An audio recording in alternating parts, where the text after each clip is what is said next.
Mes chers compagnons dans l'œuvre du Seigneur, je supplie chacun d'entre nous d'étudier et de méditer le livre de Mormon chaque jour à l'aide de la prière. Ainsi nous serons en mesure d'entendre la voix de l'Esprit, de résister à la tentation, de vaincre le doute et la crainte et de recevoir l'aide des cieux.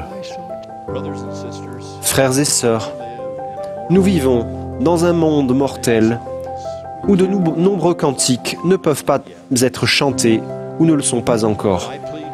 Mais je supplie chacun de nous de rester définitivement et fidèlement dans le cœur, où nous pourrons savourer à jamais ce cantique le plus précieux de tous,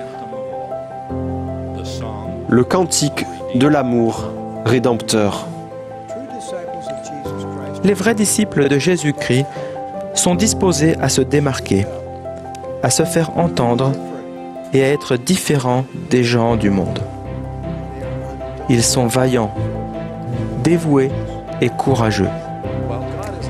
Bien que Dieu soit plein d'empathie, nous ne devons pas croire à tort qu'il est tolérant et large d'esprit vis-à-vis du péché. Il ne l'est pas. Le Sauveur est venu sur terre pour nous sauver de nos péchés. Et chose importante, il ne nous sauvera pas dans nos péchés. La vérité sublime est que nous ne sommes pas seuls. Nous avons l'amour de Dieu, la grâce du Christ, le réconfort et l'aide du Saint-Esprit, et la compagnie et les encouragements des autres membres du corps du Christ. Nous vivons dans un monde qui se nourrit de comparaisons, de critiques et d'étiquettes. Au lieu de voir à travers le prisme des médias sociaux, nous devons rechercher plus profondément les attributs divins que nous possédons réellement. Si vous découvrez quoi que ce soit qui semble bloquer la joie et la lumière de l'Évangile dans votre vie, je vous invite à placer cela dans la perspective de l'Évangile, afin que les choses insignifiantes et inutiles n'obscurcissent pas votre perspective éternelle du grand plan du bonheur prévu. En bref, ne laissez pas la distraction de la vie éclipser la lumière céleste. Frères et sœurs, chers amis, Dieu vous connaît parfaitement.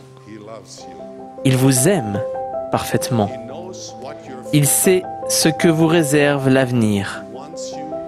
Il veut que vous ne craigniez pas, mais croyez seulement et demeuriez dans son amour parfait.